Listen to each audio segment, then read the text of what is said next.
Howdy fellow book lovers, I'm Anita and today I'm coming to you with a Weird Girl Lit starter pack. Have you ever read a book and thought, gee, that's messed up, but at the same time, I'm kind of here for it?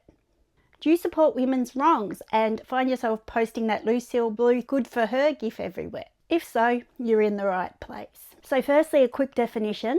What is Weird Girl Lit? Well, I'm glad you asked. Weird Girl Lit can be hard to pin down. It's not so much a genre as a multi-genre vibe, but books that fall under the Weird Girl Lit umbrella do tend to have a few things in common. Firstly, female protagonist. If the protagonist doesn't identify as female, then she's not a weird girl, she's a weird person. And Weird Girl Lit is usually in the first person perspective, and usually it's a very, very close, almost suffocating first person perspective. You're not sort of given any space between yourself and the narrator. Weird Girl Lit tends to be more character focused than plot focused, and it tends to deal with issues that affect women, such as motherhood, sexuality, body image, misogyny, etc., etc. The weirdness comes not only from the girl, but also from the narrative itself, whether it's because she's an unreliable narrator, because of strange events, or anything else. There's always just that sense of something being off. And the other thing about Weird Girl Lit is that it's usually very darkly funny. If you don't like black humour, it will probably not be for you because, yeah, it can get dark. So I've come up with a list of 10 books that I feel best represents Weird Girl Lit and is a good place to start from. They're all books that I've read, all books that I would recommend, and they're the books that when people talk about Weird Girl Lit, they're usually mentioned. These books obviously come with a bunch of trigger warnings, so I'll put the trigger warnings up on the screen for you so that you can see if it's something you should avoid or not. Okay, the first book is the OG of Weird Girl Lit, The Bell Jar by Sylvia Plath. Our weird girl in The Bell Jar is Esther, and Esther's sad. She's very, very sad. She's rich, she's beautiful, but most of all she is sad. So at the beginning she's in New York for this really glamorous internship at a magazine, and it theoretically should be awesome. She should be having the time of her life, but instead she feels hollow and alienated.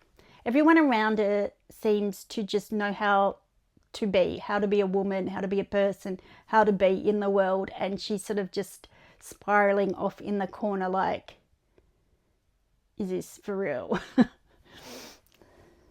How do people do this?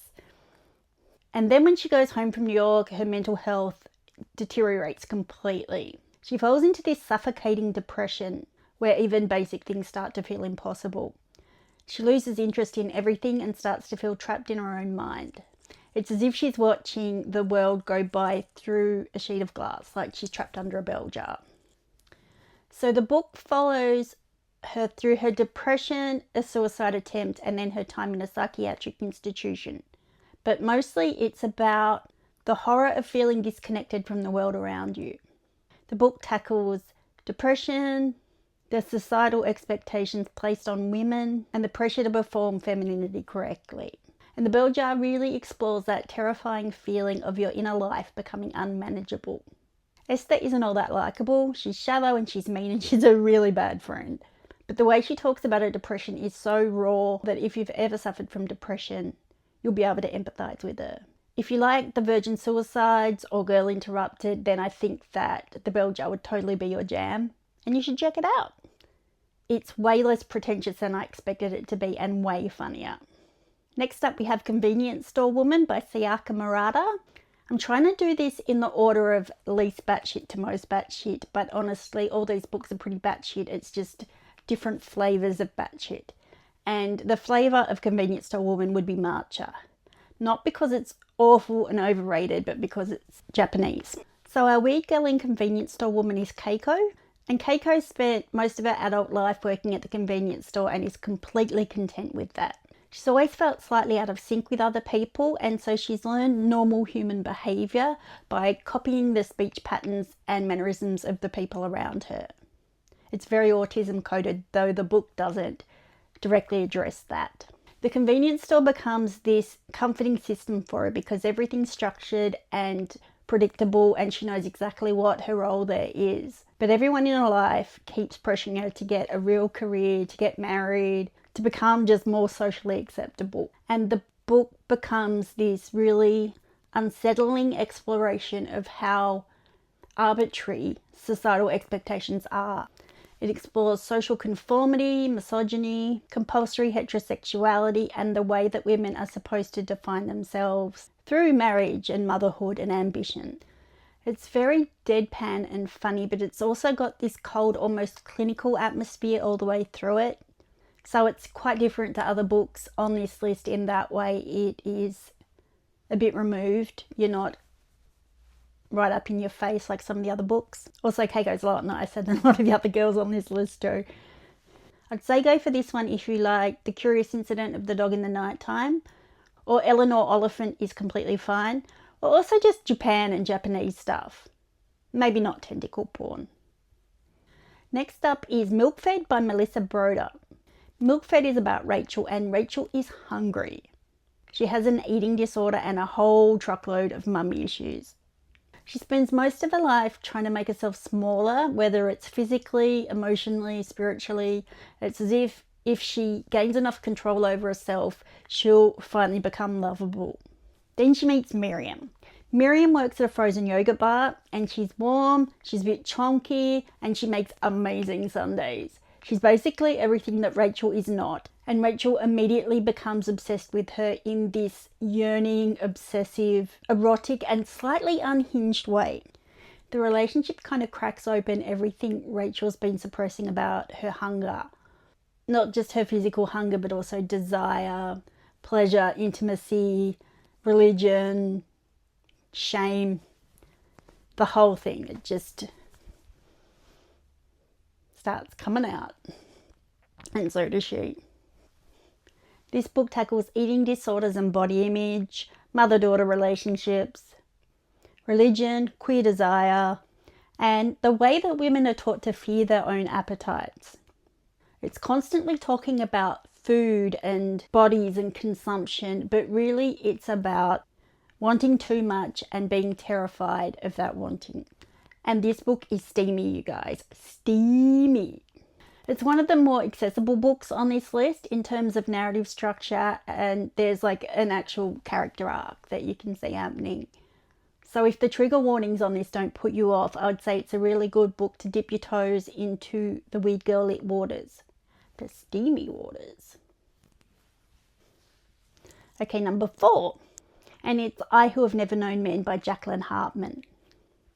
It's about a girl who's grown up in an underground bunker in prison with a group of other older women and guarded by silent men and with absolutely no understanding of what the world outside is.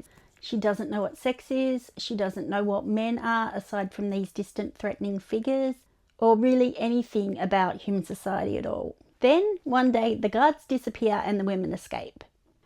And the book turns into this eerie, empty, post-apocalyptic wandering story. But it's not a survival novel. It's more like a 200-page exploration of the question, if a tree falls in the post-apocalyptic wasteland, is there any point in living? It's quiet and strange and very, very beautiful. The narrator feels fundamentally disconnected from humanity because she was never socialized into it. So even when she's with the other woman, there's this constant feeling of disconnect from them. She observes people almost anthropologically, like she's trying to reverse engineer what being human's supposed to mean. The book has this cold, dreamlike atmosphere where everything feels alien and unknowable. There's barely any melodrama in this book besides the premise.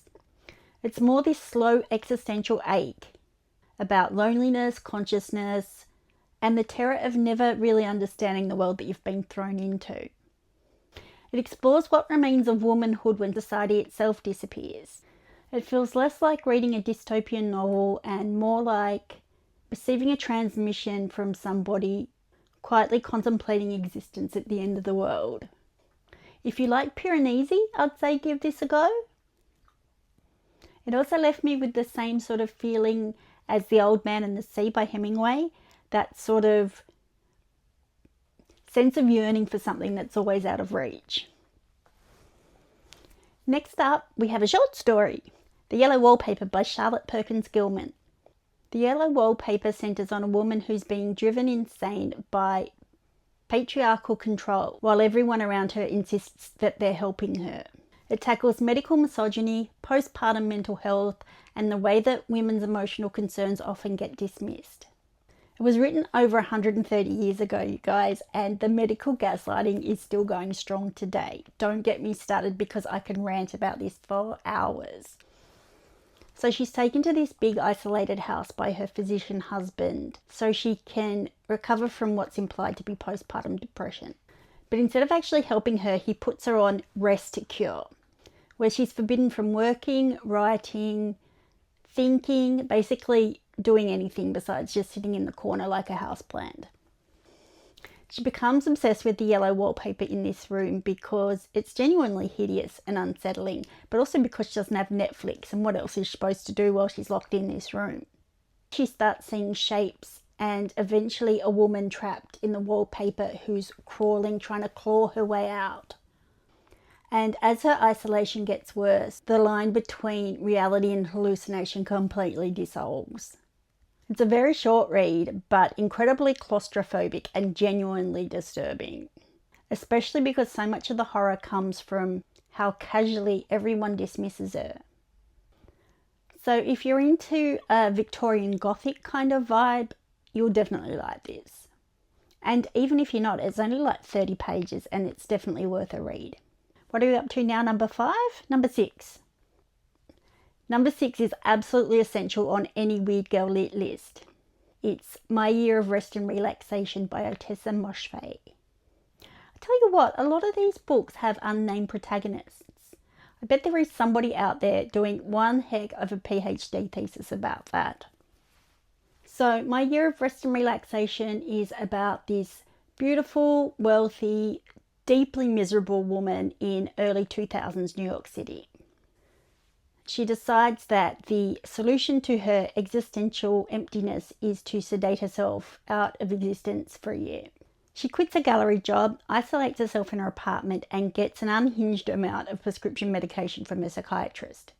Living the dream, basically. There isn't really a plot so much as just watching her spiral further and further into this bizarre cocoon of disassociation and self-destruction while actually insisting that she's healing. She's incredibly judgmental and detached from everybody around her, especially her best friend Reva, who she's so mean to. She's so mean. Reva, you deserve better. It's a darkly funny book, but underneath the comedy, it's dealing with depression, body image, consumerism, and grief. It's kind of like if Gossip Girl and Requiem for a Dream had a baby, and it was a really sleepy, drugged out baby. Only kind of funnier and less traumatic. Number 7 is my favourite book of all time. It is We Have Always Lived in the Castle by Shirley Jackson. Our weird girl this time is Mary Cat Blackwood. Mary Cat lives in this big isolated house with her sister Constance and their disabled uncle after the rest of the family were killed with arsenic poisoning a few years earlier. Everyone in the nearby village thinks that Constance is the one who murdered the family, and so the sisters become recluses and create this safe sort of domestic bubble in the house for themselves. Mary Cat views reality with this kind of childlike ritualistic logic that seems shrouded in her own personal kind of folk magic. She buries objects like protective talismans, and she fantasizes about living on the moon, and she hates almost everyone except for Constance, and she reacts to any sort of disruption of her routine with increasingly feral intensity. So kind of relatable. So the trouble starts when the cousin Charles shows up and starts threatening the fragile ecosystem they've built for themselves. The book is about female rage and family trauma, but mostly it's about how women who don't conform to societal expectations are turned into monsters. It has kind of a gothic cottagecore vibe, and It's the perfect book and everybody should read it all the time. If it were the only book left in the world, that would be okay because it is the perfect book. Okay, our 8th book is Boy Parts by Liza Clark. This book is about Irina, who's a photographer.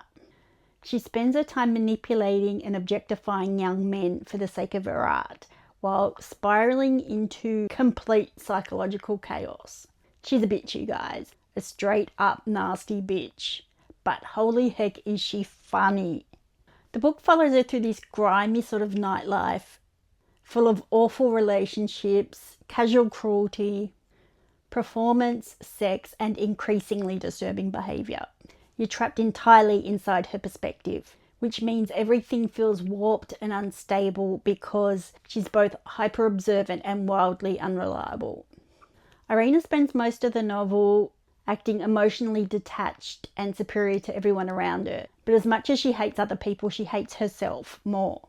This book explores objectification, gendered power dynamics, self-destruction, female anger, and the ugly side of wanting control in a world that's built around being looked at. It's basically American Psycho meets Fleabag. And what's not to love about that? Okay, you knew this was coming, right? Number 9 is Bunny by Mona Awad. No list about Weird Girl Lit would be complete without mentioning Bunny. Our weird girl this time is Samantha, who is a lonely, bitter grad student doing an MFA. She absolutely despises the other girls in her program, this twee, pastel-wearing clique who call each other Bunny in a sickly sweet voice. I can't even do a sickly sweet voice. I'm just not built for it. So even though she hates them, she gets drawn into their weird little world, and things start becoming increasingly surreal and deranged. It's like the kind of surreal where you're not sure what's meant to be actually happening and what's metaphor, but either way, there's blood. The book slowly mutates from this literary campus satire to full psychological horror fever dream. Bunny is a deep dive into the complexity of female friendships. It explores female friendship as something simultaneously intoxicating, performative, competitive, and sometimes horrifying. The book explores identity, belonging and social exclusion, femininity as performance, and the violence that can be hidden in hyper-feminine spaces. I picked this book up because I heard it described as Heathers meets Frankenstein, and I think that that's a pretty fair description. It's unhinged and hilarious, and you should go and read it, Bunny. And the last book on this list is A Certain Hunger by Chelsea G. Summers. To tell you the truth, I'm still halfway through this book, but it definitely deserves a place on this list. A Certain Hunger is about Dorothy, who is a food critic and a serial killer. She's narrating her life story from prison with the air of somebody who is convinced that she's the smartest person in any room she's ever walked into. She murders the men that she sleeps with, cooks parts of them, and she describes it all with the same sort of lush, sensual language that she uses to describe food. This book takes female rage and appetite to its most monstrous extreme. Okay, so I've finished A Certain Hunger now, and while I do still think that it warrants a place on this list, I didn't love it like I loved the other books on here. It just wasn't for me, and I think that that's because I just couldn't empathise with Dorothy. All the other weird girls on this list, even when they're doing messed up stuff, you can kind of relate to their reasoning, you can understand why they're doing what they're doing. But honestly, Dorothy just kind of came off as a bit of an edgelord pick-me. I found it a little bit monotonous and overwritten. And honestly, I do understand why Summers made the narrative choices that she made. It just didn't land for me. It wasn't the things that Dorothy did so much as Dorothy herself. I've seen this book described as a kind of dark take on Eat, Love, Pray, and that should have probably given me fair warning because I found the main character in that insufferable as well. And honestly, what a missed opportunity not calling it Eat, Love, Pray. Anyway, back to normal me. The whole book has this sort of rotten, decadent opulence where everything is beautiful and disgusting at the same time. One paragraph will make you hungry while the next one will make you sick. It's basically like if Hannibal Lecter was a sexy lady food critic instead of a sexy man psychiatrist. And if you liked Hannibal the series, I think that you would definitely like this book. It has that same sort of opulent eroticism. So now you're sufficiently armed with enough weird girl lit to send you down the rabbit hole. There's some other books that I haven't read that I think probably deserve to be on this list. So I'll just give them a quick mention. First up is Night Beach by Rachel Yoder, which is about a stay-at-home mother who turns into a dog. Then Big Swiss by Jen Began, which is about a transcriptionist for a sex therapist who becomes obsessed with one of the sex therapist's clients. And Our Wives Under the Sea by Julia Armfield, which is about a married lesbian couple who become distant after one of them returns from a disastrous deep sea dive.